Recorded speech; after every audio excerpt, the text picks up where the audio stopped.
વડાપ્રધાનનો કાર્યક્રમ હોય કેવડિયામાં થાય એટલે 5000 તો પોલીસ જ આવે છે કે નથી આવતી? તલાટીઓ, ગ્રામ સેવકો, આશા વર્કરો, આંગણવાડીઓ, સખી મંડળો, મનરેગા વાળા, આવાસ વાળા, જંગલ ખાતા વાળા, એ બીજા 5000 આવી જાય છે ને એમના કાર્યકરો આજુબાજુ આખા રાજ્યમાંથી 5000 આવશે ને બીજા કદાચ આમ તેમ કદાચ કોઈને રોજ આપીશું, બસમાં બેસી જજો, મારી શરમ લાગજો, બસ ખાલી નહીં જવી જોઈએ એમ કરીને હાથ જોડીને કદાચ બસોમાં ભરીને લાવે તો થોડા ઘણા લોકો જશે.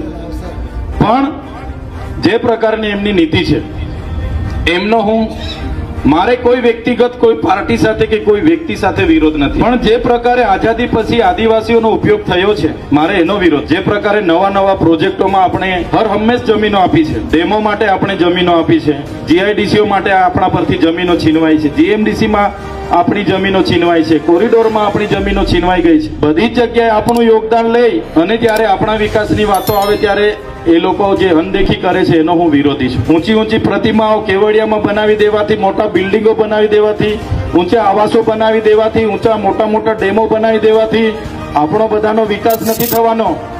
આપણો બધાનો વિકાસ ત્યારે થશે આપણા બાળકોને સારું શિક્ષણ મળશે, આપણા ખેડૂતોને સિંચાઈનું પાણી મળશે અને આપણા યુવાનોને નોકરી રોજગાર મળશે, ત્યારે આપણે વિકાસ થવાનો છે.